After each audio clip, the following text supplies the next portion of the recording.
Hello friends. तो जिन किन्हीं का भी यूपी बीएड एंट्रेंस का एग्ज़ाम है उन सभी के लिए मैं आज सोशल स्टडीज का यह नोट्स लाया हूँ। नोट्स नहीं है, यह पीवाईक्यू है दरअसल, जो पिछले कुछ सालों में आ चुका है ऑलरेडी एग्ज़ामों में। वही आज हम लोग उसका सॉल्यूशन और सारे क्वेश्चन लाए हैं।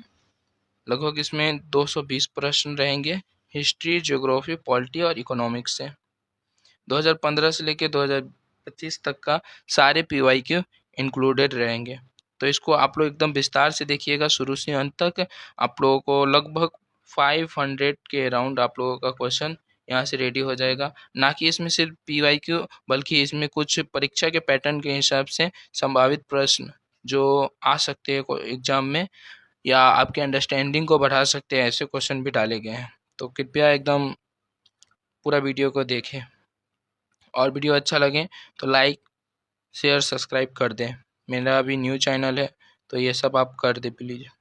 चलिए तो हम लोग बढ़ते हैं। सबसे पहले देखते हैं हम लोग हिस्ट्री सेक्शन से, इतिहास का पोर्शन से देखते हैं।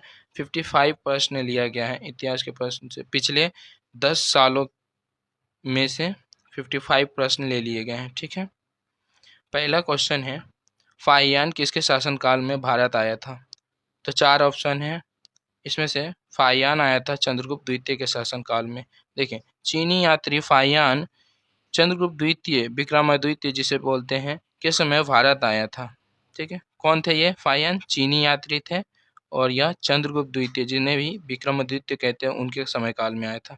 तो चलिए आगे बढ़ते हैं। ये क्वेश्चन 2023 में आ चुका है। ठीक है, चलिए आगे बढ़ते हैं। देखिए, रुद्रदामन का जूनागढ़ अभिलेख कहाँ से प्राप्त हुआ है? कहाँ प्राप्त हुआ है? तो रुद्रदामन का जूनागढ़ अभिलेख गुजरात से प्राप्त हुआ है। यह 150 ईस्वी का संस्कृत में लिखा गया पहला शिलालेख है जिसमें सुदर्शन झील का उल्लेख है। तो आप लोगों से पूछा जाए कि सुदर्शन झील का उल्लेख किस में है, तो जूनागढ़ अभिलेख, रुद्रदामन का जूनागढ़ अभिलेख, जो कहाँ से मिला है? गुजरात से मिला है। ठीक है, आगे बढ़ते हैं हम लोग। बंगाल विभाजन के समय भारत के वायसराय कौन थे? तो यह थे लॉर्ड कार्जन थे। लॉर्ड कार्जन थे।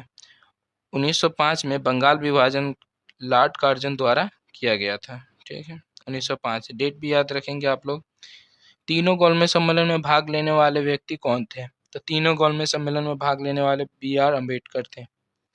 डॉक्टर अम्बेडकर ने 1930, 31, 32 तीनों गोलमेज सम्मेलन में भाग लिए, जबकि गांधी जी केवल दूसरे गोलमेज सम्मेलन में भाग लिए थे। यह भी ध्यान रखिएगा आप लोग। सिंधु सभ्यता में विशाल स्नानागार कहाँ से मिला है? तो यह मिला है मोहनजोदड़ो से। ठीक है, और आपसे पूछे अन्नागार कहाँ मिला है? तो यह मिला है हड़प्पा से। और लोथल एक बंदरगाह पोर्ट था। और कालीबंगा से हमें मिला है अग्निकुंड, जुता हुआ खेत, ये सब मिला है। तो यह भी याद रखिएगा। विशाल स्नानागार को हम लोग ग्रेट बार्ट बोलते हैं इंग्लिश में। पुनर्जागरण का जनक किसे कहा जाता है? तो इस ये बोला जाता है पेटार्क को। पेटार्क को, ठीक है। इटली के पेटार्क को पुनर्जागरण का जनक माना जाता है। भारत माता की जय का नारा किसने दिया था? तो यह दिया था बंकिम चंद्र चटर्जी ने दिया था। आनंद मठ 1882 में वंदे मातरम लिया गया था। आनंद मठ उनका एक उपनिषद, मतलब उनका एक रचना है जिससे हम लोग क्या लिए थे, वंदे मातरम लिए थे। ठीक है, वहीं से यह नारा लोकप्रिय हुआ था। अशोक के अभिलेखों को सर्वप्रथम किसने पढ़ा था? तो यह पढ़ा था जेम्स प्रिंसेप ने। 1837 में जेम्स प्रिंसेप ने अशोक के ब्राह्मणी अभिलेखों को पढ़ा था। इनके कई लिपियों में अभिलेख मिले हैं जिन्हें ब्राह्मणी में पढ़ा था जेम्स प्रिंसेप ने। शाहनामा की रचना किसने की? शाहनामा की रचना किसने की?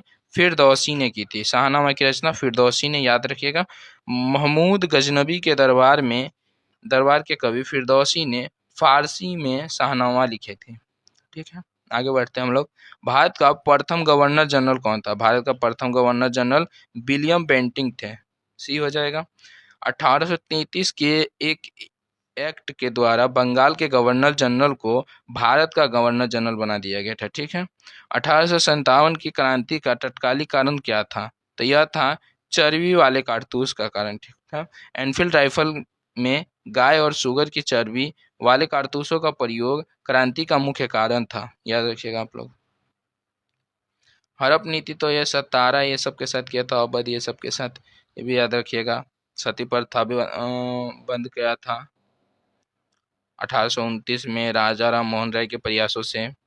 और ये पेंशन बंद बंद करने का वो किया था, जिनके पास वो नहीं हो, अपना संतान ना हो, ये सब। बुद्ध चरित्र के रचयिता कौन है? बुद्ध चरित्र के रचयिता थे अश्वघोष। अश्वघोष कनिष्क के दरबारी कवि थे। अश्वघोष ने संस्कृत में बुद्ध चरित्र लिखी है, ठीक है। पानीपत का प्रथम युद्ध बहुत सिंपल है, 1556। द्वितीय युद्ध पूछे तो 1526, द्वितीय युद्ध 1556 और तृतीय युद्ध 1761 में हुआ था, ठीक है। 21 अप्रैल 1926 को बाबर ने इब्राहिम लोदी को हराकर मुगल वंश की स्थापना की थी, उसी को हम लोग बोलते हैं पानीपत। और यह हरियाणा के पानीपत नामक स्थान पे हुआ था, इसलिए पानीपत का युद्ध बोलते हैं। और पानीपत में लगातार 3 युद्ध लड़े गए थे, 26, 56, 61 में, ठीक है। जहांगीर का मूल नाम क्या है? तो जहांगीर का मूल नाम था सलीम। अकबर के पुत्र जहांगीर का बचपन का नाम सलीम था। खुर्रम शाहजहां का नाम था। खुर्रम किसका नाम था? शाहजहां का। और इसका नाम था, जहांगीर का नाम सलीम था, ठीक है, याद रखिएगा आप लोग। इलाहाबाद प्रशस्ति किसके बारे में है? इलाहाबाद प्रशस्ति समुद्रगुप्त के बारे में है। तो हरिसेन द्वारा रचित इलाहाबाद प्रशस्ति समुद्रगुप्त की विजयों का वर्णन करती है, ठीक है। ब्रिटिश ईस्ट इंडिया कंपनी की स्थापना कब हुई थी? यह 1600 ईस्वी में हुई थी, बहुत ईजी। 31 दिसंबर 1600 को रानी एलिजाबेथ के चार्टर से कंपनी की स्थापना हुई थी, ठीक है। अब कंपनी पहला पूछेगा, पहला कंपनी पहला कोठी कहाँ पर बैठाई थी? तो बैठाई थी 1613 में बैठाई थी सूरत में, 11 में बैठाई थी मसूलीपट्टनम में, ये भी याद रखिएगा। अस्थायी रूप से सूरत में बैठा था उनको। गायत्री मंत्र किसे किस वेद में है? गायत्री मंत्र किस वेद में है? तो यह ऋग्वेद में है। गायत्री मंत्र ऋग्वेद के तीसरे मंडल, जिसकी रचना विश्वामित्र ने की है, उसमें है, ठीक है। सिंधु सभ्यता के में धौलावीरा किस राज्य में? बहुत सिंपल, गुजरात में है। धौलावीरा गुजरात के कच्छ में स्थित है, जिसे 2021 में क्या हुआ था, एक यूनेस्को के साइट घोषित किया गया था। तो ये भी पूछेगा कि धौलावीरा कहाँ है, तो गुजरात में। और इसे यूनेस्को में कब घोषित किया गया था? 2021 में, यह भी याद रखिएगा आप लोग। खिलाफत आंदोलन कब शुरू हुआ था? खिलाफत आंदोलन 1919 में शुरू हुआ था। अली बंधुओं द्वारा तुर्की के खलीफा के समर्थन में 1919 में यह आंदोलन शुरू हुआ था। मेगास्थनीज कौन थे? तो मेगास्थनीज यूनानी राजदूत थे। सेल्यूकस का राजदूत जो चंद्रगुप्त मौर्य के दरबार में आया था, उसने ही इंडिका लिखा है। इंडिका किसने लिखा है? तो यह लिखा है मेगास्थनीज ने। और यह किसके दरबार में रहता था? चंद्रगुप्त मौर्य के। और यह किसका दरबार का भी था? तो यह था सेल्यूकस निकेटर का राजदूत था। हर्षचरित्र के रचयिता कौन है? तो हर्षचरित्र के रचयिता बाणभट्ट है। हाँ, बाणभट्ट हर्षवर्धन का दरबारी कवि था, जिसने हर्षचरित्र और कादम्बरी लिखी। देखिए, ये दो चीजों का पुस्तक का लेखक है। एक है हर्षचरित्र, बाणभट्ट दो का है, और एक है कादम्बरी। हर्ष कादम्बरी बाणभट्ट, ठीक है, याद रखिएगा आप लोग। दांडी मार्च कब शुरू हुआ? तो 12 मार्च 1930 को हुआ था, ठीक है। Option number A. Gandhi ji ने साबरमती से 12 मार्च को यात्रा शुरू की थी और 16 अप्रैल को दांडी में नमक कानून को तोड़ा था। औरंगजेब ने जजिया कर कब पुनः लागू किया था? तो 1679 में। अकबर ने 1564 में जजिया समाप्त किया था, जिसे औरंगजेब ने 1679 में पुनः लागू किया था। भारत में अस्थायी बंदोबस्त किसने लागू किया था? तो यह क्या था? कॉर्नवालिस ने। 1793 में बंगाल में जमींदारों को भूमि का स्वामी मानकर अस्थायी बंदोबस्त लागू हुआ था। 25वां देख लेते हैं, बहमनी साम्राज्य की स्थापना किसने की? तो बहमनी साम्राज्य की स्थापना हसन गंगू ने की थी। बहमनी साम्राज्य की स्थापना 1347 में हसन गंगू बहमनी साम्राज्य की क्या की थी? स्थापना किए थे। आर्य समाज की स्थापना किसने किया? तो यह किया दयानंद सरस्वती ने। 1875 में बॉम्बे में स्वामी दयानंद ने आर्य समाज स्थापित किया। नारा दिया था, वेदों की ओर लौटो का नारा किसने दिया था? दयानंद सरस्वती ने, सॉरी। ब्लैक होल त्रासदी किस वर्ष हुई थी? 1756 में। बंगाल के नवाब सिराजुद्दौला के समय कलकत्ता में एक घटना हुई जिसे ही प्लासी का युद्ध भी हुआ था उससे। गीत गोविंद के रचयिता कौन है? गीत गोविंद के रचयिता है जयदेव। बी नंबर हो जाएगा। 12वीं सदी में संस्कृत में जयदेव ने राधा कृष्ण प्रेम पर गीत गोविंद लिखे थे। किस पे लिखा गया है? तो राधा कृष्ण प्रेम पे लिखा गया, यह भी याद रखिएगा। अकबर के दिन ए इलाही में कितने सदस्य थे? तो यह थे 18 सदस्य थे। 1582 में शुरू हुई इस धर्म के केवल 18 अनुयायी बने। बीरबल एकमात्र हिंदू था। ठीक है, इस 18 अनुयायी में एकमात्र हिंदू आपसे पूछा जाए तो यह बीरबल था। बहुत इंपॉर्टेंट क्वेश्चन है। 1582 में शुरू हुई इस धर्म केवल 18 अनुयायी थे। इसको शुरू किसने किया था? इसको अकबर ने। धर्म का नाम दिन ए इलाही। इसमें एकमात्र हिंदू पूछे तो यह था बीरबल। चलिए आगे बढ़ते हैं हम लोग। भारत छोड़ो आंदोलन कब शुरू हुआ था? 8 अगस्त 1942 को हुआ था।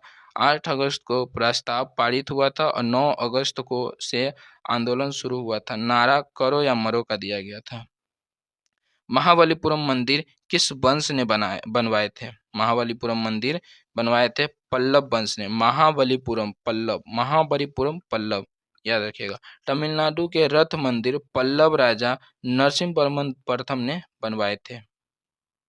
बक्सर का युद्ध इजी है, 1764। अंग्रेज और मीर कासिम शुजाउद्दौला शाह आलम द्वितीय के संयुक्त मोर्चों के बीच हुआ था।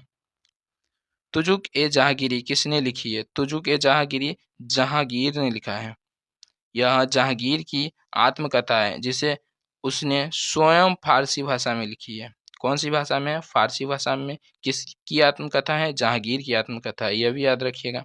आगे बढ़ते हैं। नाना साहेब किसके दत्तक पुत्र थे? तो नाना साहेब बाजीराव द्वितीय के दत्तक पुत्र थे। अंतिम पेशवा बाजीराव द्वितीय के दत्तक पुत्र थे। अंग्रेजों ने इनकी क्या की थी? पेंशन रोक दी थी, इसीलिए 1857 की क्रांति में क्या किए थे? भाग लेंगे। आगे देखिएगा आप लोग। कानपुर से इनका साथ देंगे रामचंद्र पांडुरंग।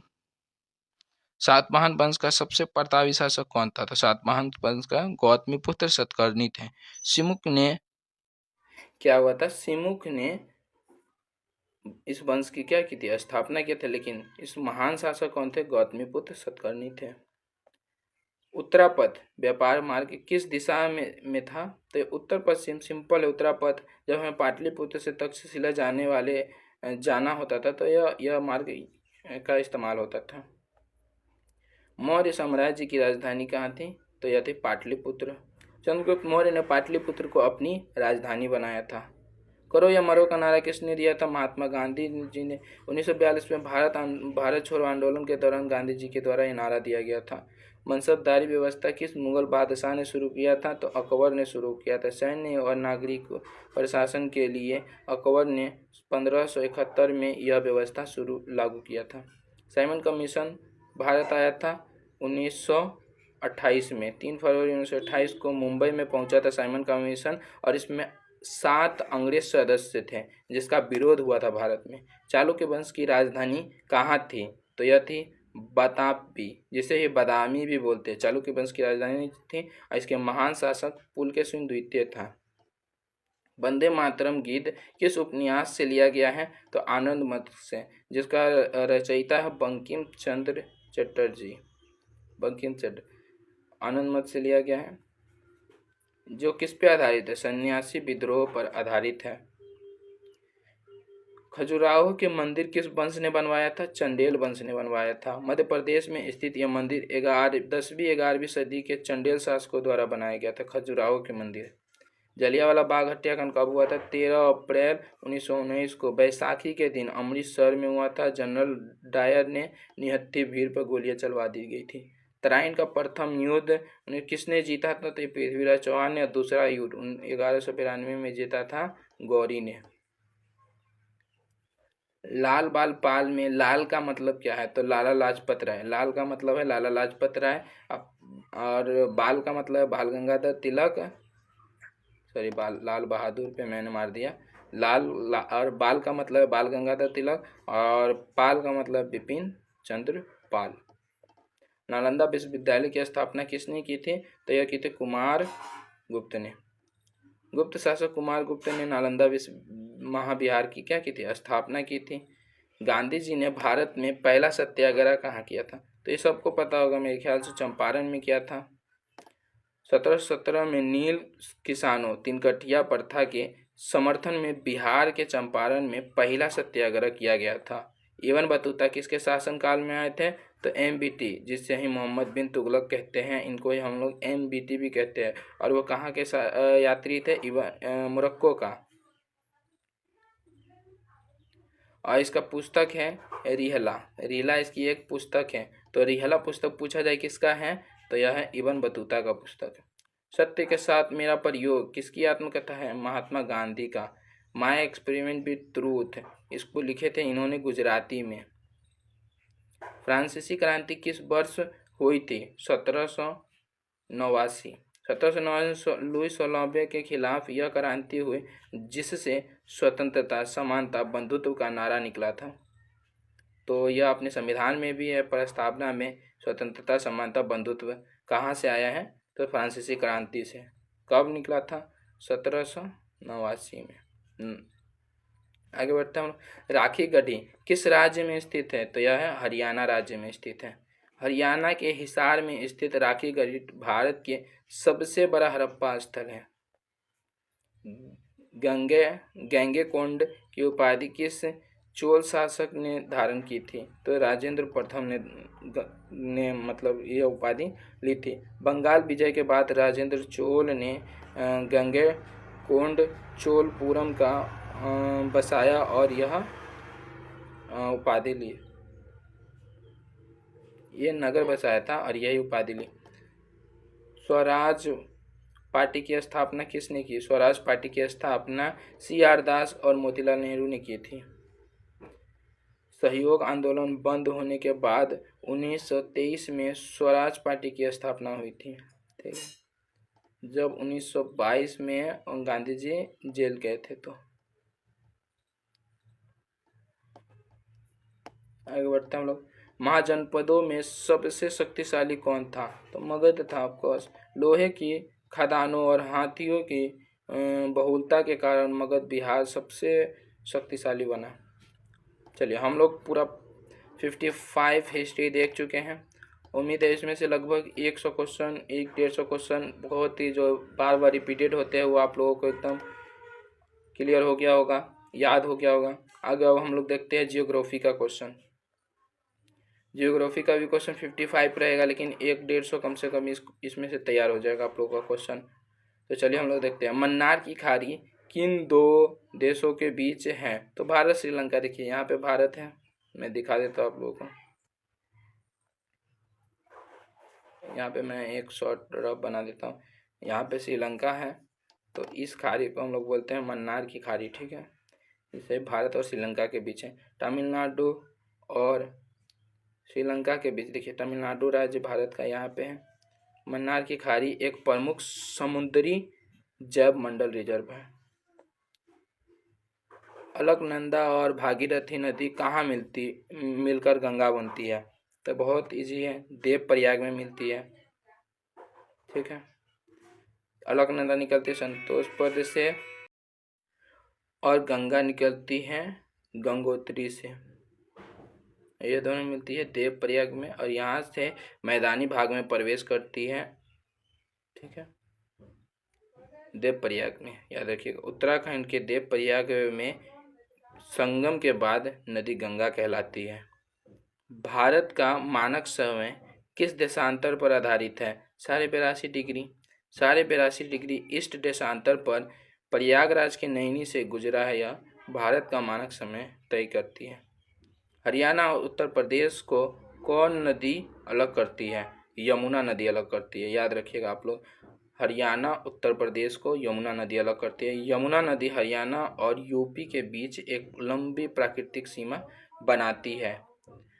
रातापानी टाइगर रिजर्व कहाँ है? तो यह है मध्य प्रदेश में। रातापानी मध्य प्रदेश, रातापानी मध्य प्रदेश। रातापानी टाइगर रिजर्व मध्य प्रदेश के रायसेन जिले में है। रायसेन में ही भीमबेटका गुफा भी है, जो पाषाणकालीन गुफा है। दक्षिण भारत की सबसे लंबी नदी कौन सी है? तो यह है गोदावरी नदी। गोदावरी को दक्षिण गंगा भी कहा जाता है और इसका लंबाई कुल है 1465 किलोमीटर। नाथुला दर्रा किस राज्य में है? तो यह है सिक्किम में। नाथुला जेलेपला, नाथुला दर्रा और जेलेपला दर्रा दोनों सिक्किम में है। नाथुला दर्रा सिक्किम को तिब्बत से जोड़ता है। यह प्राचीन रेशम मार्ग का हिस्सा। चलिए अब हम लोग आगे बढ़ते हैं कि कपास की खेती के लिए उपयुक्त मिट्टी कौन सी है? तो यह है काली मिट्टी। काली मिट्टी जिसे रेगूर मिट्टी बोलते हैं, लावा से बनती है और इसमें नमी रोकने की उच्च क्षमता होती है। और यह अपने भारत में कहाँ पे पाया जाता है, मैं दिखा देता हूँ आप लोगों को एक बारी। ये देखिए अपने भारत है, यहाँ पे अपने भारत है। मैं ऐसे रफ बना दे के बता देता हूँ आपको। यहाँ पे देखिए इस दक्कन के क्षेत्र में पाया जाता है, इस क्षेत्र में पाया जाता है, ठीक है। काली मिट्टी बोले तो गुजरात महाराष्ट्र में पाए जाते हैं। काजीरंगा राष्ट्रीय उद्यान किस जानवर के लिए प्रसिद्ध है? तो यह है एक सींग वाला गेंडा। कहाँ है? तो असम में स्थित है। देखिए असम में स्थित काजीरंगा एक सींग वाले गेंडे की सबसे बड़ी आबादी का घर है। विश्व की सबसे गहरी झील कौन सी है? तो बैकाल झील। देखिए नाम भी बैकाल, गहरी है।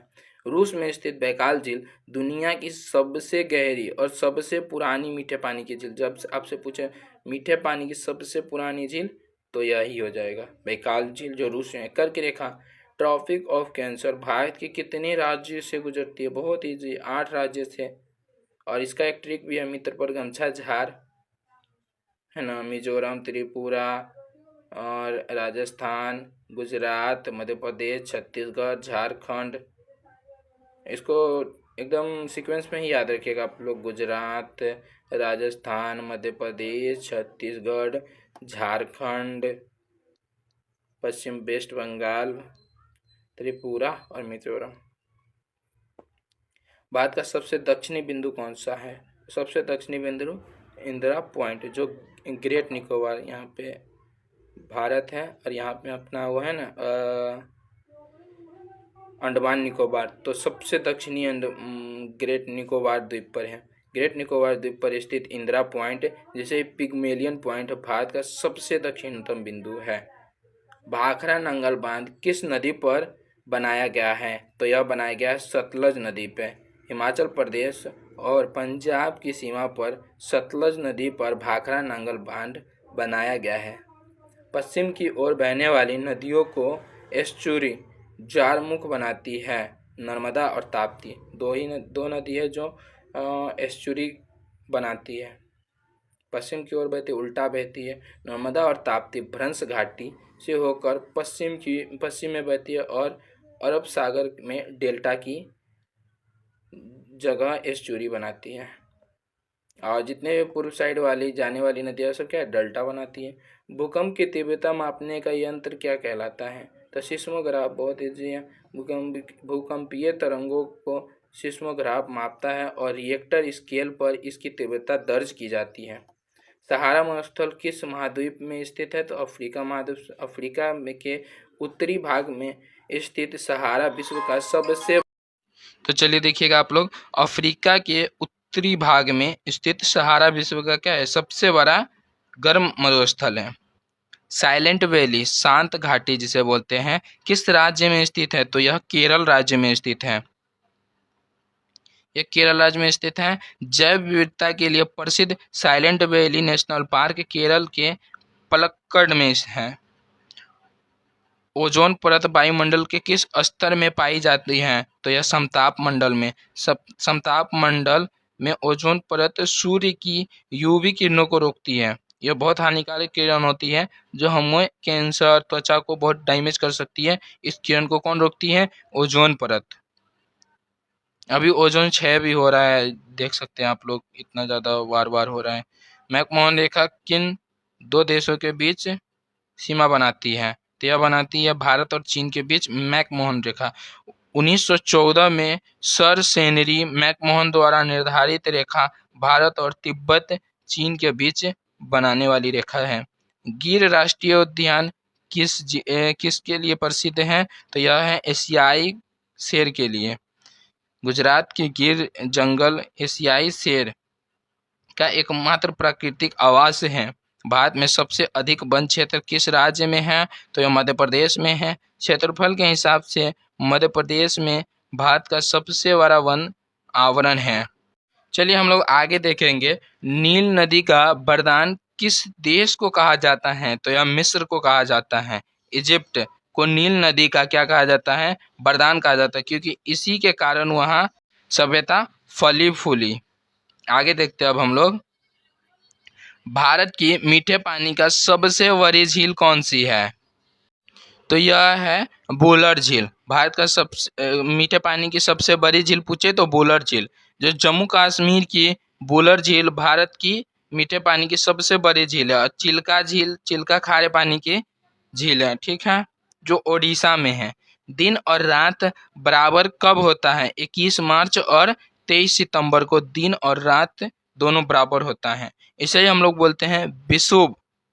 बोले तो इक्विनोक्स के समय सूर्य भूमध्य रेखा पर लंबवत चमकता है, जिससे दिन रात होता है। देखिए ये अपना ग्लोब हो गया, और इसे ही हम लोग मुख्य एक कर्क रेखा, विषुवत रेखा और मकर रेखा, फिर से कर देता हूँ मैं। कर्क रेखा, विषुवत रेखा और मकर रेखा। यहाँ पे 21 मार्च और 23 सितंबर को क्या रहता है? सूर्य। इसलिए यहाँ पे पूरे पृथ्वी पे दिन और रात इक्वल होते हैं, ठीक है। और यहाँ पे रहते हैं 21 जुलाई को, और यहाँ पे 22 दिसंबर को सूर्य रहता है, ठीक है। भारत का सबसे लंबा राष्ट्रीय राजमार्ग कौन है? NH कौन सा है? तो NH-44 सबसे लंबा है, और यह पुराना नाम इसका है NH-7। श्रीनगर से कन्याकुमारी तक भारत का सबसे लंबा राजमार्ग है। पनामा नहर किन दो सागरों को तोड़ती है? तो प्रशांत और अटलांटिक को पनामा नहर तोड़ती है। 1914 में प्रशांत महासागर और अटलांटिक महासागर को जोड़ती है। स्वेज नहर भूमध्य लाल सागर को तोड़ती है, ठीक है। भारत की सबसे लंबी नदी कौन सी है? तो गंगा नदी है। 2525 किलोमीटर लंबी है और भारत की सबसे लंबी नदी है। आगे देखेंगे रोहतांग दर्रा किस राज्य से में स्थित है? तो यह है हिमाचल प्रदेश में। हिमाचल प्रदेश में रोहतांग दर्रा हिमाचल प्रदेश में मनाली के पास है, जो लाहौल स्पीति को क्या करता है? जोड़ता है।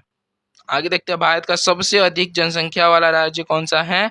तो यह है 2011 की जनसंख्या के आधार पर यह है उत्तर प्रदेश।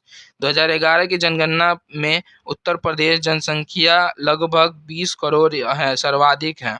लाल मिट्टी में किसकी अधिकता होती है? तो लौह अयस्क की अधिकता होती है। लौह अयस्क में आयरन ऑक्साइड की अधिकता के कारण यह लाल दिखती है। यह दक्षिण भारत में मिलती है। इसका फॉर्मूला भी आप लोग याद रखिएगा, FeO3 फेरस ऑक्साइड। विश्व का सबसे बड़ा महासागर कौन सा है? प्रशांत महासागर। प्रशांत महासागर विश्व का सबसे बड़ा गहरा महासागर है, जहां यहाँ सबसे गहरा सबसे अभी तक का पृथ्वी का सबसे गहरा कुंड मेरियाना ट्रेंच इसी में है।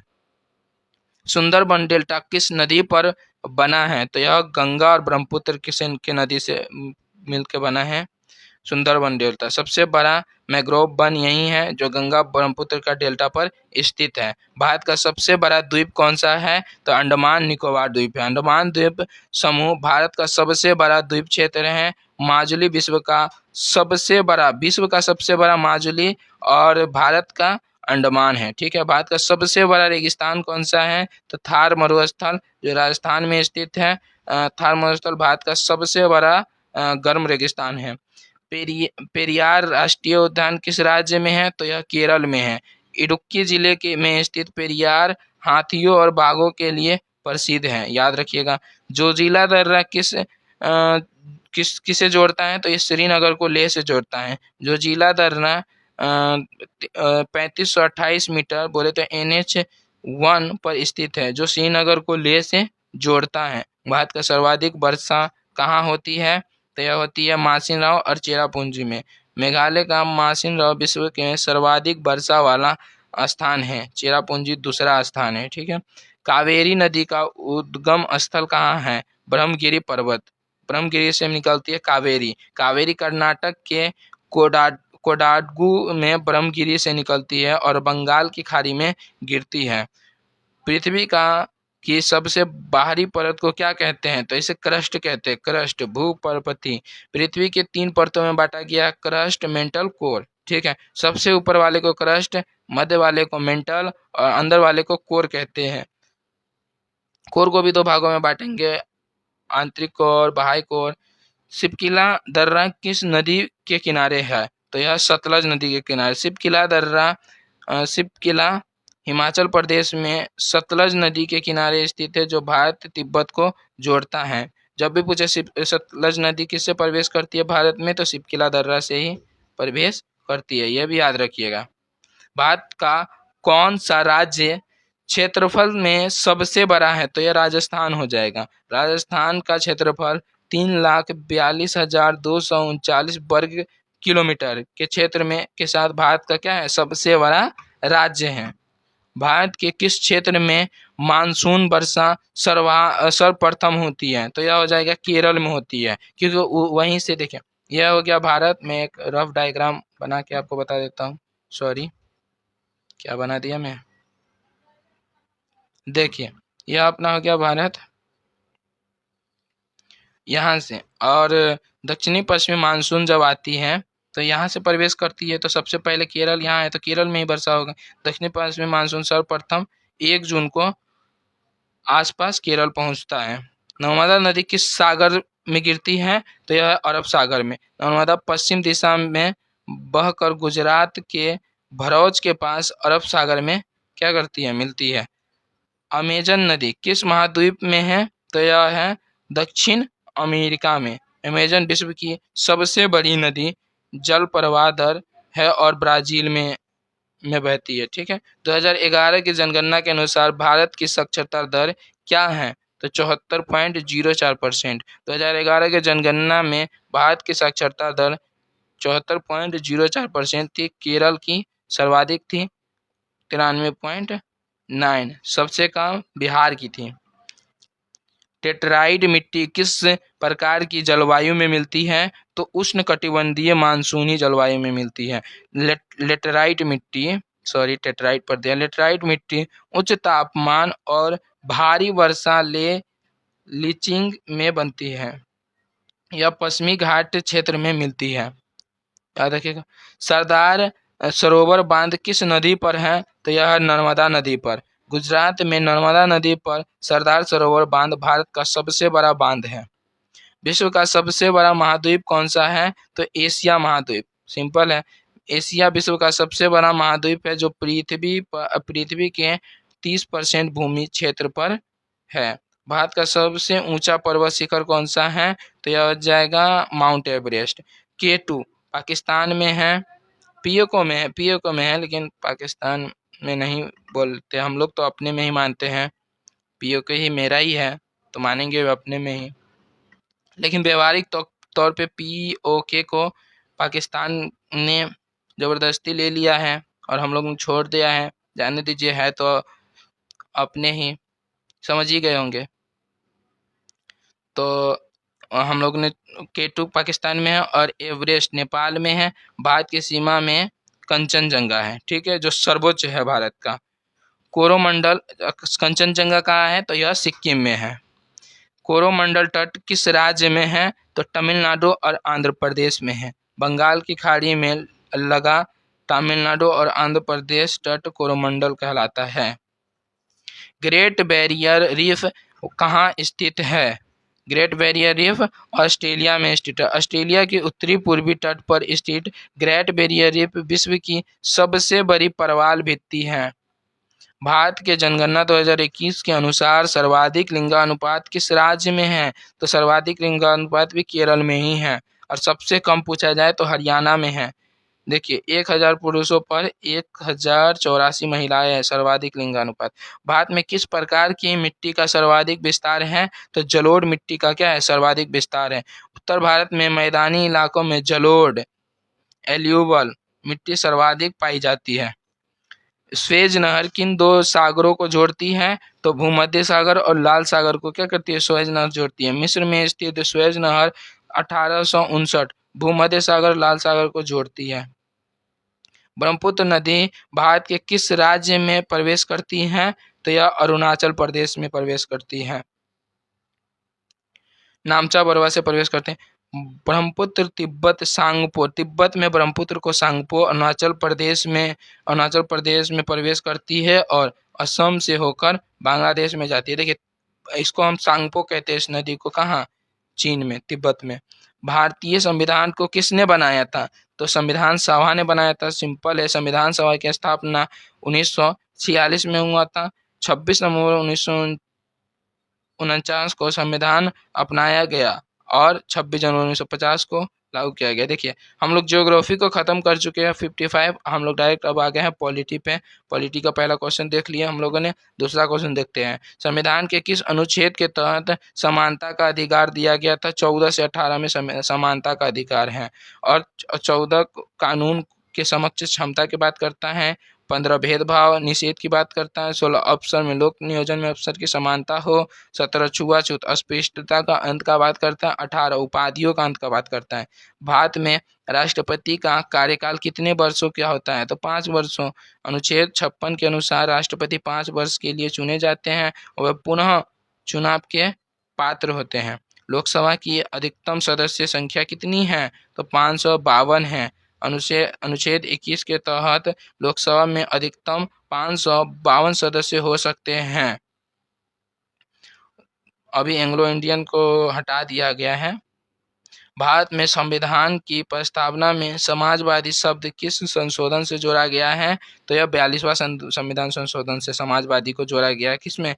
भारतीय संविधान की प्रस्तावना में 1776 में 42वें संविधान संशोधन द्वारा प्रस्तावना में समाजवादी, पंथनिरपेक्ष और अखंडता 3 शब्द संविधान में जोड़े गए थे। समाजवादी, पंथनिरपेक्ष और अखंडता को जोड़ा गया था। संविधान के किस अनुच्छेद में शिक्षा का अधिकार RTE राइट टू एजुकेशन का अधिकार है? तो आर्टिकल 21 के ए में 86वें संविधान संशोधन 2002 द्वारा अनुच्छेद 21A को जोड़ा गया, जो 6 से 14 वर्ष के बच्चों को निःशुल्क शिक्षा देता है। राज्यसभा के सदस्य का कार्यकाल कितना होता है? 6 वर्ष होता है। राज्यसभा के सभी सदस्य का मतलब यह अस्थायी सदन है। यह अस्थायी सदन है। इसके 1/3 सदस्य प्रत्येक 2 वर्ष में क्या होते हैं? सेवानिवृत्त होते हैं। संविधान का कौन सा अनुच्छेद राष्ट्रीय आपातकाल से संबंधित है? तो यह है 352वां। 360 वित्तीय आपातकाल और 356 है 356 भी आपातकाल में ही आते हैं। तो 356 है राष्ट्रीय शासन, वित्तीय आपातकाल और राष्ट्रीय आपातकाल है 352। याद रखिएगा आप लोग। भारत में सर्वोच्च न्यायालय के में न्यायाधीशों की नियुक्ति कौन करता है? तो यह सिंपल है, राष्ट्रपति करेंगे। अनुच्छेद 124 के तहत मुख्य न्यायाधीश की सलाह पर राष्ट्रपति सुप्रीम कोर्ट के जजों की नियुक्ति करते हैं। पंचायती राज से संबंधित संविधान संशोधन कौन सा है? तो यह 73वां संविधान संशोधन है। 1992 में 73 संविधान संशोधन पंचायती राज के लिए किया गया था और 74वां शहरी मतलब नगर पालिकाओं के लिए किया गया था। भारत में के निर्वाचन आयोग की स्थापना कब हुआ था? तो यह हुआ था 25 जनवरी 1950 को। इसीलिए 25 जनवरी को हम लोग मतदाता दिवस भी मनाते हैं। 25 जनवरी 1950 को निर्वाचन आयोग की स्थापना हुई थी, इसीलिए 25 जनवरी को मतदाता दिवस याद रखिएगा। मूल कर्तव्य फंडामेंटल ड्यूटीज किस अनुच्छेद में है? तो यह अनुच्छेद है 51A में। 42वें संविधान संशोधन 1976 के अनुच्छेद 51A को 10 मूल कर्तव्य जोड़े गए। 86वें संविधान संशोधन 2002 में 11वां भी जोड़ दिया गया। और जब भी आपसे पूछा जाए कि फंडामेंटल ड्यूटीज कौन से देश से लिया गया है, तो यह रूस से लिया गया। यह भी याद रखिएगा। भारत के उपराष्ट्रपति राज्यसभा के पदेन अध्यक्ष होते हैं। यह किस अनुच्छेद में है? तो यह है अनुच्छेद 89 में। अनुच्छेद 89 के अनुसार उपराष्ट्रपति राज्यसभा के क्या होते हैं? पदेन सभापति होते हैं। राज्यसभा का मतलब संचालनकर्ता होते हैं। नीति निर्देशक तत्व DPSP किस देश के संविधान से लिया गया? आयरलैंड से लिया गया है। नीति निर्देशक तत्व आयरलैंड के संविधान से लिया गया है। यह अनुच्छेद 36 से 51 में है। धन विधेयक मनी बिल केवल किस सदन में पेश होता है? तो यह केवल लोकसभा में होता है, राज्यसभा में नहीं होता है। अनुच्छेद 110 से 109 के तहत धन विधेयक केवल लोकसभा में पेश होगा। राज्यसभा में इससे 14 दिन में वापसी करनी पड़ती, मतलब उन्हें इस पे कोई वो नहीं होता है। उनको 14 दिन पे उनके पास जाएगा वो धन विधेयक, लेकिन अगर वो सहमति नहीं भी दिखाते भी कुछ भी, वो 14 दिन में उन्हें वापस करना होगा। प्रधानमंत्री की नियुक्ति किस अनुच्छेद के तहत होती है? तो अनुच्छेद 75 के तहत राष्ट्रपति बहुमत प्राप्त दल के नेता को क्या करते हैं? PM नियुक्त करते हैं, जो बहुमत में आए हैं। बहुमत कितना है? 50% प्लस 1 अपने बहुमत है। अब टोटल से लोकसभा सीटों की संख्या 552, वर्तमान में 545 पे लड़ा जाता है। इसमें से 50% प्लस 1 जो सीट ले आया वो मतलब बैठ गया, मतलब वो सत्ता चलाएगा। क्या आएगा? नियंत्रक और महालेखक परीक्षक का उल्लेख किस अनुच्छेद में है? तो यह 148 में है। क्या सरकार के खातों का क्या करती है? ऑडिटर होता है, ऑडिट करता है। आर्टिकल 315 UPSC के लिए है। आर्टिकल 324 निर्वाचन आयोग के बारे में बताता है। भारत के संविधान में कितनी अनुसूचियां हैं? तो 12 अनुसूचियां हैं भारत के संविधान में। मूल संविधान में 8 अनुसूचियां थी, अब 12 है। 9वीं भूमि सुधार से है, और 10वीं दल बदल कानून, जो नेता दल बदल करते हैं उसके लिए। 11वीं पंचायती राज, और 12वीं शहरी निकाय के लिए, मतलब नगर पालिका के लिए है। एक सेकंड रुक जाइएगा। चलिए हम लोग आगे बढ़ते हैं। रेट जारी करने का अधिकार किसे है? रेट जारी करने का अधिकार स्वाभाविक बात है, सर्वोच्च न्यायालय एवं उच्च न्यायालय दोनों को होते हैं। इसके आर्टिकल 32 के तहत सर्वोच्च न्यायालय करेंगे, और 226 के तहत हाई कोर्ट, दोनों रीट जारी कर सकते हैं। हाई कोर्ट का क्षेत्र व्यापक है, कुछ ही मतलब ज़्यादा हाई कोर्ट का क्षेत्र है, रीट जारी कर सकते हैं ज़्यादा क्षेत्र में। सुप्रीम कोर्ट कम। बंदी प्रत्यक्षीकरण हैवेस कॉर्पस रीट का क्या अर्थ है? यह शरीर हाजिर करो, मतलब हैवियस का बंदी प्रत्यक्षीकरण में क्या होता है? सशरीर प्रेजेंट करना।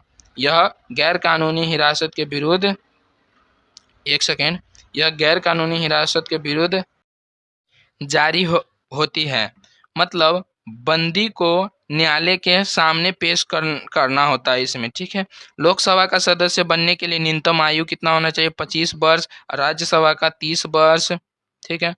लोकसभा का 25 वर्ष, राज्यसभा का 30 वर्ष। राष्ट्रपति बनने के लिए न्यूनतम आयु 35 वर्ष की होनी चाहिए। यूपीएससी के सदस्य की नियुक्ति कौन करता है? यह भी राष्ट्रपति करते हैं। अनुच्छेद 316 के तहत यूपीएससी के अध्यक्ष और सदस्यों की नियुक्ति भी राष्ट्रपति करते हैं।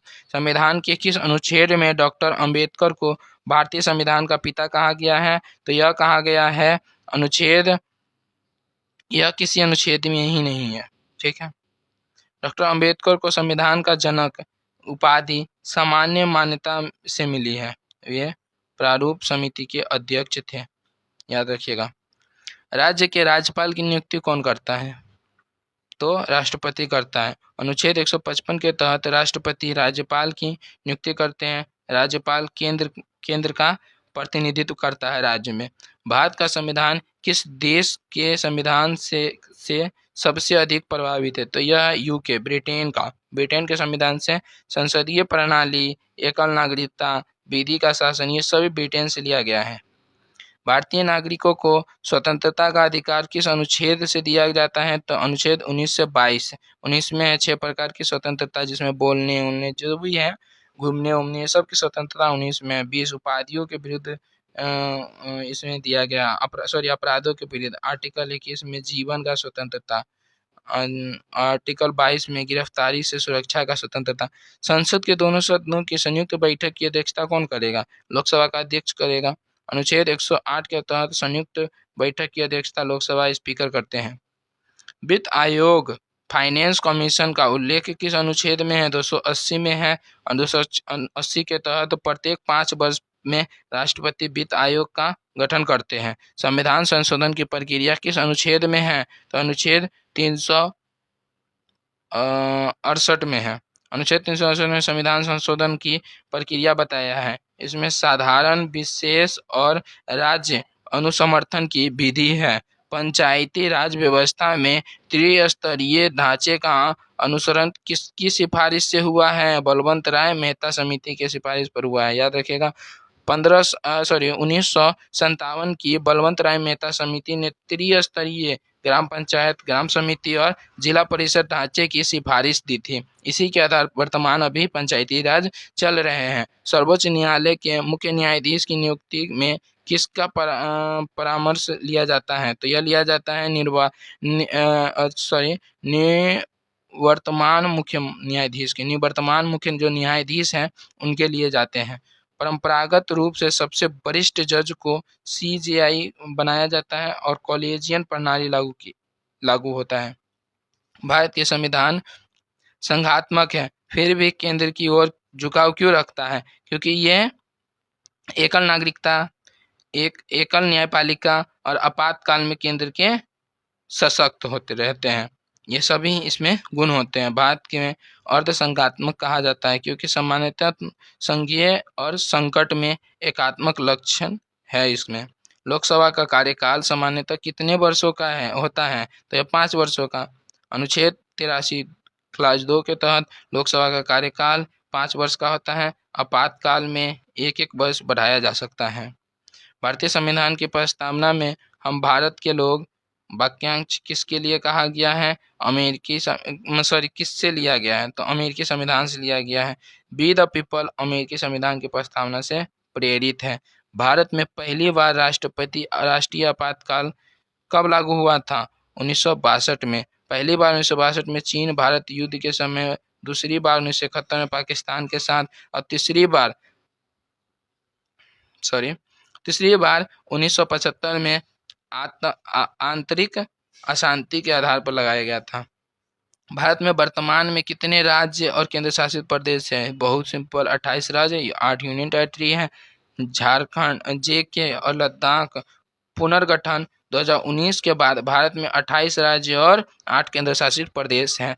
किस मामले में सर्वोच्च न्यायालय ने मूल संरचना सिद्धांत दिया था? केशवानंद भारती केस में। 1973 में 13 जजों की पीठ ने केशवानंद भारती केस में बेसिक स्ट्रक्चर डॉक्ट्राइन दिया था। मतलब संविधान की बेसिक ढांचा को ना बिगाड़ पाए कभी भी इसमें संशोधन करके, संसदों द्वारा, इसलिए यह आया था।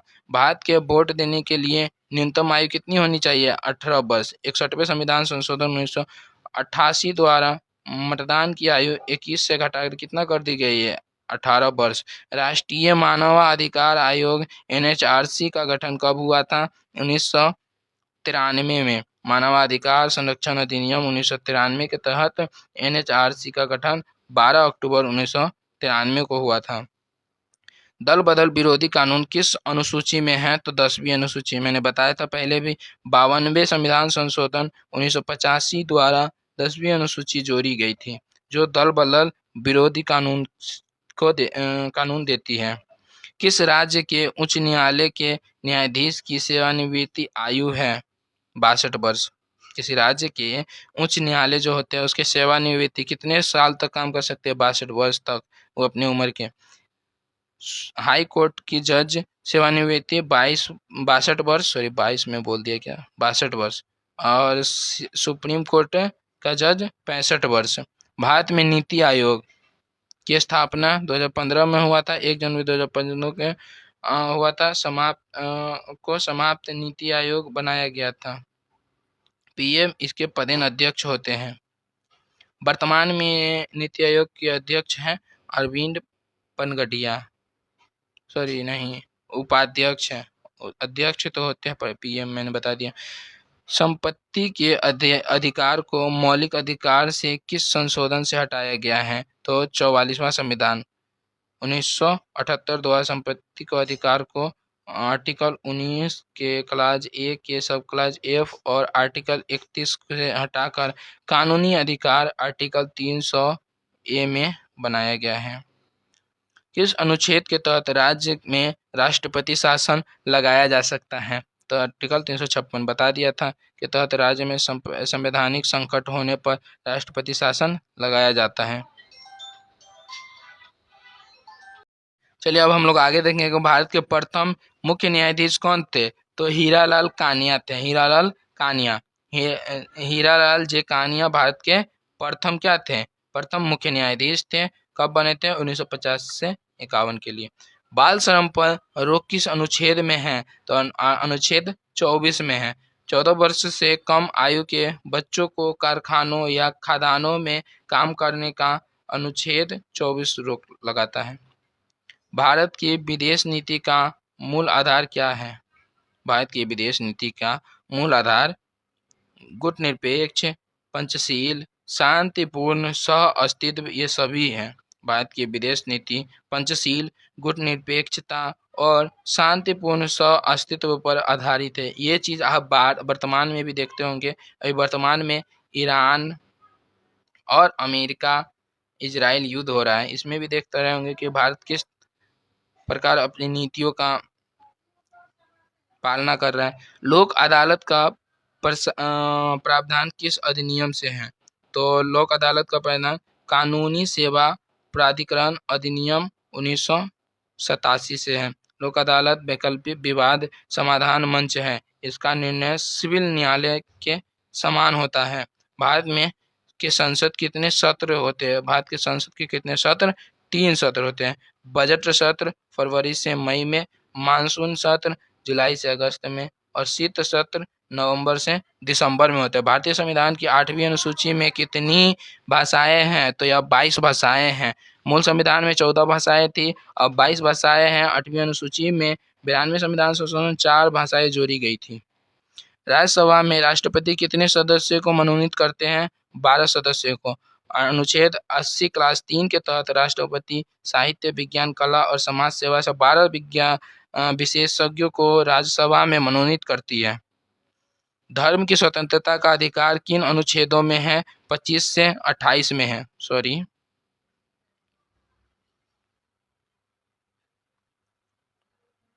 तो यह 25 से 28 में है। आर्टिकल 25 विवेक की स्वतंत्रता, आर्टिकल 26 धार्मिक मामलों का प्रावधान, आर्टिकल 27 धर्म पर कर नहीं, आर्टिकल 28 शिक्षा में धर्म।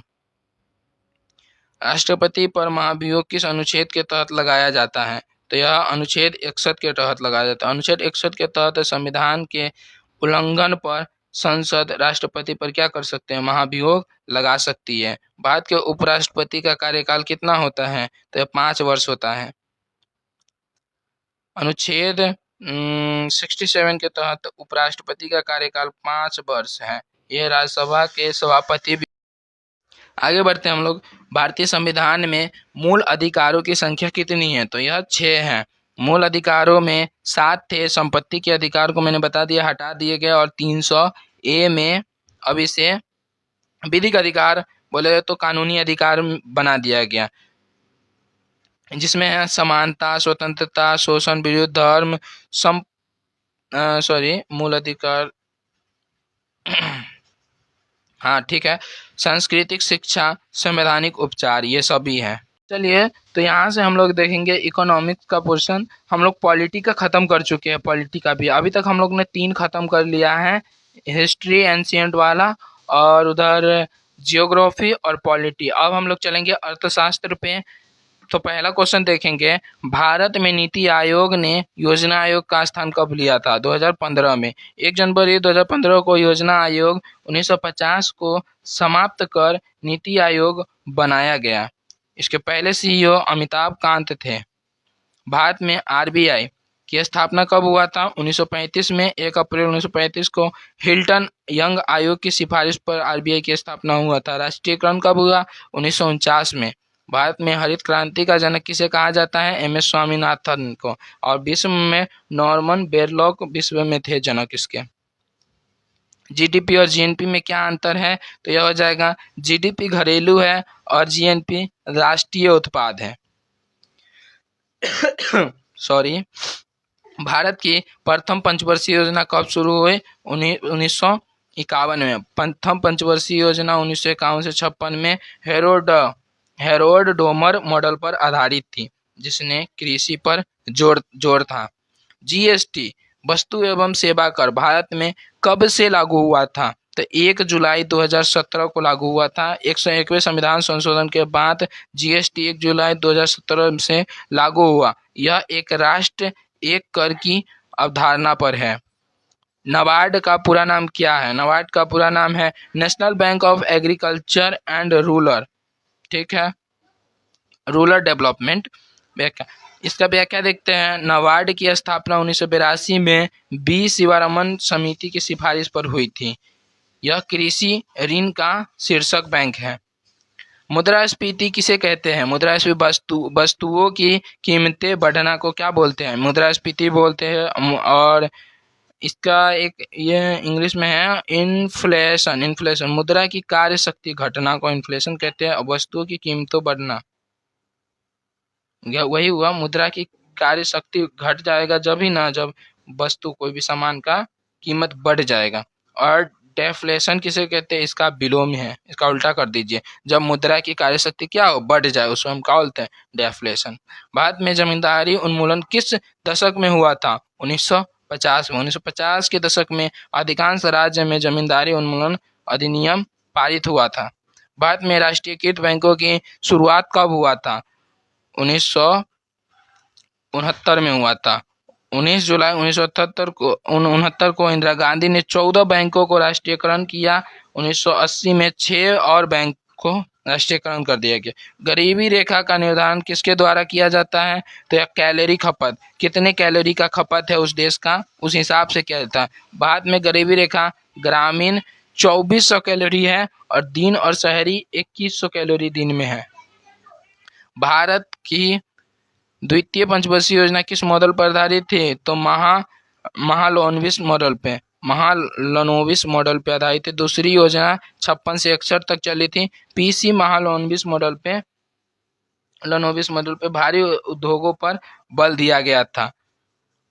भुगतान संतुलन में कौन सा खाता शामिल होता है? तो यह होता है चालू खाता, पूंजी खाता, वित्तीय खाता, सभी खाते चालू होते हैं। बीओपी का मतलब चालू खाता, निर्यात आयात कर सकते हैं। पूंजी खाता एफडीआई और प्लस वित्तीय खाता। भारत में प्रच्छन्न बेरोजगारी मुख्यतः कहाँ पाई जाती है? तो यह कृषि क्षेत्र में प्रच्छन्न बेरोजगारी पाई जाती है। प्रच्छन्न बेरोजगारी जहाँ अतिरिक्त श्रमिक काम करते हैं, उनके घटने से उत्पाद नहीं घटता है, उसे हम प्रच्छन्न बेरोजगारी कहते हैं। भारत का बजट किस अनुच्छेद के तहत संसद में प्रस्तुत किया जाता है? तो 112 के तहत। वार्षिक वित्तीय विवरण एनुअल फाइनेंशियल स्टेटमेंट अनुच्छेद 112 के तहत प्रस्तुत किए जाते हैं। सिडबी का पूरा नाम क्या है? तो यह है small industries development bank of India. 1990 में लघु उद्योगों के लिए ऋण और विकास प्रदान करता था। भारत में 1991 में आर्थिक सुधार किस वित्त मंत्री के कार्यकाल में हुआ था? तो यह था मनमोहन सिंह के कार्यकाल में। पीवी नरसिम्हा राव की सरकार में मनमोहन सिंह एलपीजी उदारीकरण, निजीकरण, वैश्वीकरण नीति लागू किए थे। स्टैग स्टैगफ्लेशन क्या है? स्टैगफ्लेशन मंदी और उच्च मुद्रास्फीति को स्टैगफ्लेशन कहते हैं। इसमें बेरोजगारी और मुद्रास्फीति दोनों उच्च रहती है। भारत में श्वेत क्रांति किससे संबंधित है? तो यह दूध उत्पादन से संबंधित है। वर्गीज कुरियन के नेतृत्व में ऑपरेशन क्या है ये फ्लड से श्वेत क्रांति हुई थी। अमूल इसका प्रतीक है। देखिए,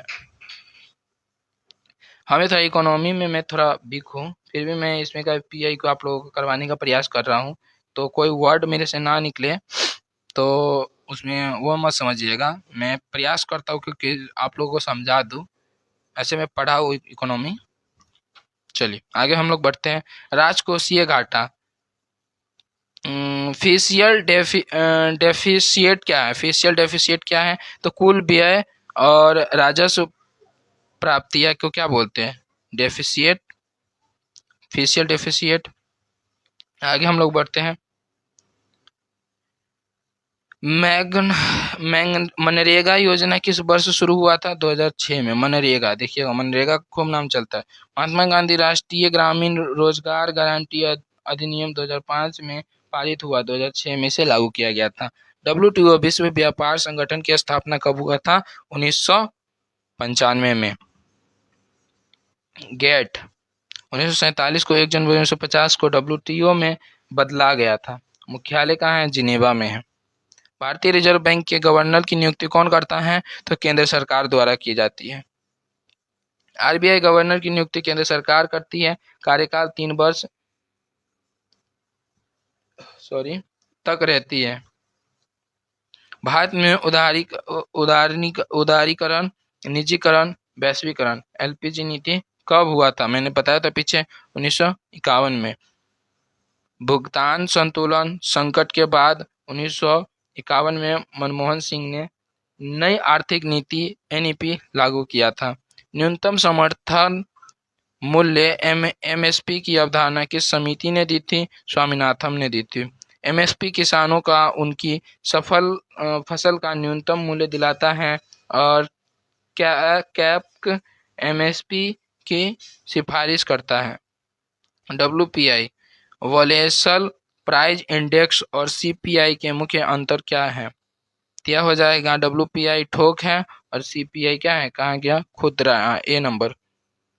डब्ल्यूपीआई थोक बाजार में मूल्य परिवर्तन है और सीपीआई उपभोक्ता स्तर में। आरबीआई सीपीआई को मुद्रास्फीति के लिए मनाता है। आर्थिक सर्वेक्षण, इकोनॉमिक सर्वे कौन प्रस्तुत करता है? तो यह हो जाएगा वित्त मंत्री करते हैं। आप लोग देखे होंगे बजट से एक दिन पहले वित्त मंत्री आर्थिक सर्वेक्षण प्रस्तुत करता है। मुख्य आर्थिक सलाहकार इसे तैयार करते हैं। सुदूर ग्रामीण गरीबों के लिए पीएमजीएसवाई योजना का संबंध किससे है? तो यह हो जाएगा सड़क निर्माण से है। प्रधानमंत्री ग्राम सड़क योजना सुने होंगे, 2000 ग्रामीण क्षेत्रों में सड़क संपर्क देने की योजना। CRR का पूरा नाम क्या है? कैश रिजर्व रेशियो है। कैश रिजर्व रेशियो बैंकों को अपनी जमा का एक हिस्सा आरबीआई के पास नकद में रखना होता है और यह मुद्रा नीति का उपकरण है। भारत की 12वीं पंचवर्षीय योजना का मुख्य उद्देश्य क्या है? तो यह जगह तेज, टिकाऊ और समावेशी विकास।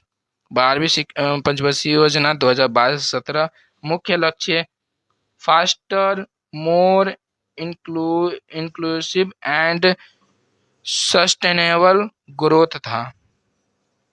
IMF अंतर्राष्ट्रीय मुद्रा कोष का मुख्यालय कहाँ है? तो यह है वाशिंगटन डीसी।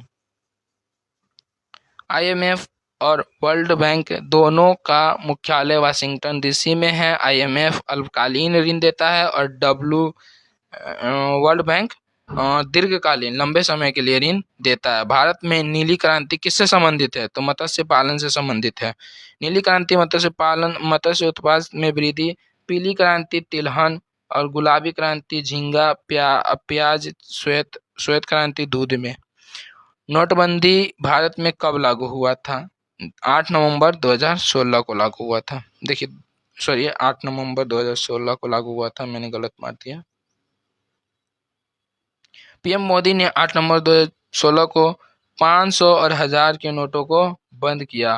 काले धन, नकली नोट और भ्रष्टाचार रोकना उद्देश्य था। मिश्रित अर्थव्यवस्था, मिक्स इकोनॉमी का क्या अर्थ है? सरकारी और निजी दोनों।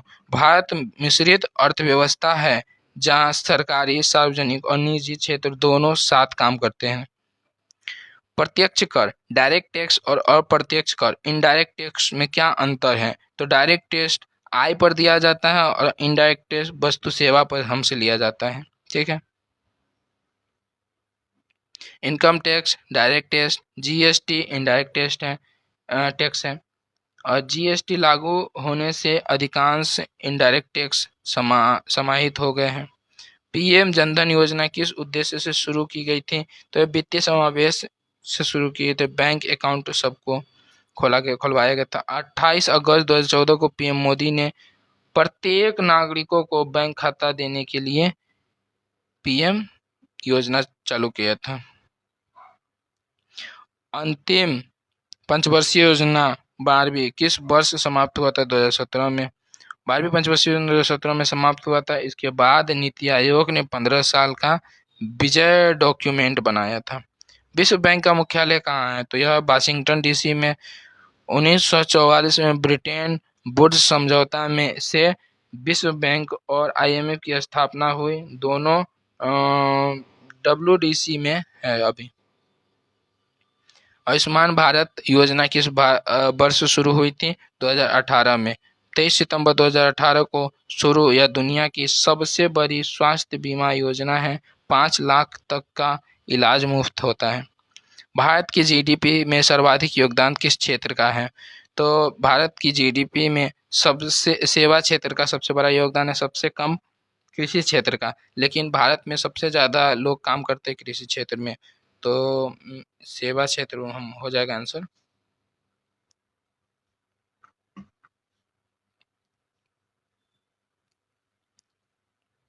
भारत के जीडीपी में सेवा क्षेत्र का अभी वर्तमान में इतना % योगदान है।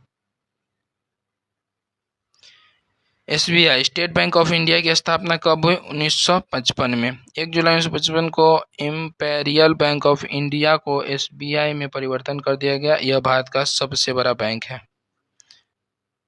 घर्षण बेरोजगारी। घर्षण बेरोजगारी क्या है? एक नौकरी छोड़ने और दूसरी ढूंढने के बीच के पल को बोलते हैं घर्षण बेरोजगारी। क्या है? फ्रैक्शनल अनएम्प्लॉयमेंट अस्थायी होती है जब लोग एक नौकरी से दूसरी नौकरी में जाते हैं। भारत में हदबंदी कानून लैंड सेलिंग एक्ट का उद्देश्य क्या था? तो यह हो जाएगा भूमि की अधिकतम सीमा तय करना। एक व्यक्ति अधिकतम कितनी भूमि रख सकता है, यह तय किया गया था। अतिरिक्त भूमि भूमिहीनों को दी गई थी। प्रधानमंत्री आवास योजना का उद्देश्य क्या था? तो यह 2022 तक सभी को आवास दिया जाएगा। 2015 का लक्ष्य था। पीएम प्रधानमंत्री मतलब का ये 2015 का लक्ष्य था। 2022 तक सभी शहरी और ग्रामीण गरीबों को पक्का का घर दिया जाएगा। भारत की वर्तमान आर्थिक प्रणाली क्या है? तो यह मिश्रित है। भारत की मिश्रित अर्थव्यवस्था में सरकार और निजी दोनों क्षेत्र काम करते हैं। एसएलआर स्टैट्यूटरी लिक्विडिटी रेशियो क्या है? तो यह है सरकारी प्रतिभूतियों में अनिवार्य निवेश। बैंक को अपनी जमा का एक निश्चित हिस्सा सरकारी प्रतिभूतियों में रखना होता है। मेक इन इंडिया अभियान कब शुरू हुआ था? 2014 में शुरू हुआ था। 25 सितंबर 2014 को पीएम मोदी ने भारत को वैश्विक विनिर्माण हब बनाने के लिए मेक इन इंडिया शुरू किया था। भारत में सिंचाई का सबसे बड़ा स्रोत कौन सा है? कुएं और नलकूप। भारत में कुएं और नलकूप, ट्यूब और वाल्स सबसे बड़ा सिंचाई स्रोत है जो लगभग 60% सिंचाई क्षेत्र कवर करते हैं। यूपीआई यूनिफाइड पेमेंट इंटरफेस किसने विकसित किया था? तो इसे एनपीसीआई ने किया था। National payment corporation of India ने किया था। यूपीआई विकसित किया था? यस, 2016 में लॉन्च हुआ था। भारत का सबसे बड़ा निर्यातक साझेदार देश कौन सा है? तो यूएसए है भारत का। अमेरिका भारत का सबसे बड़ा निर्यातक गंतव्य है। सॉफ्टवेयर, कपड़े, रत्न आभूषण प्रमुख निर्यातक है।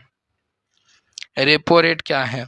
तो यह वह दर जिस पर बैंक क्या करते हैं, आरबीआई जो है उधार क्या करते हैं, कोई भी बैंक से लेते हैं। रेपो रेट बैंक आरबीआई से जिस दर पर ऋण लेते हैं, जो बैंक है आरबीआई से जो जिस दर पर ऋण लेते हैं, रिवर्स रेपो रेट आरबीआई जिस दर पर बैंकों से ऋण लेते हैं। भारत में गरीबी मापने के लिए सबसे हालिया आयोग समिति कौन सी थी? तो यह थी रंगराज राजन समिति। रंगराजन समिति 2012-14 सबसे हालिया है। शहरी में 64 रुपये प्रतिदिन, 47 रुपये प्रतिदिन, क्या पढ़ दे रहा हूँ, 32 रुपये प्रतिदिन। कहाँ से है? ग्रामीण में। भारत में पीली क्रांति किससे संबंधित है? तिलहन और सरसों से। पीली क्रांति तिलहन और सरसों से के उत्पाद में वृद्धि से संबंधित है। सन 1885-87 में शुरू हुई थी। एफडीआई फॉरेन डायरेक्ट इन्वेस्टमेंट और एफआईआई में क्या अंतर है? तो यह दीर्घकालीन होता है एफडीआई, और एफआईआई अल्पकालीन पोर्टफोलियो है। दोनों समान ही है, कौन सा है बताइए आप लोग? तो यह दीर्घकालीन है। देखिए यह एक दीर्घकालीन है और एफआईआई अल्पकालीन पोर्टफोलियो है। ठीक है। एफडीआई विदेशी कंपनियों का भारत में दीर्घकालीन निवेश करवाता है और एफआईआई अल्पकालीन पोर्टफोलियो की तरह करता है। ये तो मैंने बता दिया था। यहाँ देखिए एफआईआई शेयर बाजार में अल्पकालीन निवेश करवाता है। भारत 2024 में जीडीपी के आधार पर विश्व की कौन सी बड़ी अर्थव्यवस्था है? तो पांचवी। भारत पांचवी अर्थव्यवस्था। 2024 में भारत जीडीपी के आधार पर विश्व की पांचवी सबसे बड़ी अर्थव्यवस्था है। यूएसए, चाइना, जर्मनी और जापान के बाद भारत आता है। देखिए 2026 में जो एंट्रेंस होने जा रहा है यूपी बीएड का, आप लोग कमेंट में बताइएगा। अगर आप लोगों को और भी संभावित प्रश्न चाहिए तो मैं ऐसे ही क्वेश्चन और लाऊंगा, बहुत सारा संभावित, जो आप लोगों के एग्जाम में डायरेक्ट भी लड़ सकते हैं, ऐसा क्वेश्चन ला दूंगा। और इसका पीडीएफ चाहिए तो कमेंट में लिख दीजिएगा पीडीएफ, आप लोगों को मिल जाएगा, कोई वो नहीं है। यहाँ पे देखिए,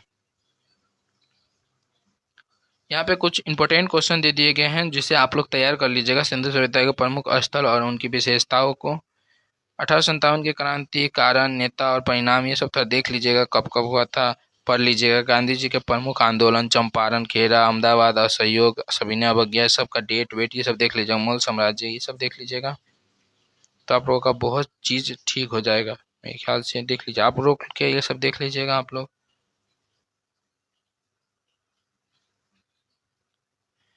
सबसे ज्यादा पूछे जाने वाला टॉपिक यहाँ है, ये भी देख लीजिए।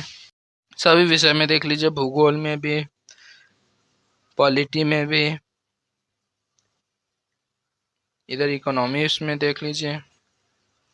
इसी के साथ आज का हम लोग अपना इस वीडियो को समाप्त करते हैं। कोई भी डाउट होगा आप लोग कमेंट में पूछिएगा, और थोड़ा मेरे में हेजिटेशन होगा तो उसे इग्नोर कीजिएगा प्लीज़। चलिए, तो इसी के साथ हम लोग अपना इस वीडियो को समाप्त करते हैं। आप लोगों को नोट्स चाहिए तो कमेंट में बता दीजिएगा, मैं प्रोवाइड करवा दूंगा नोट्स।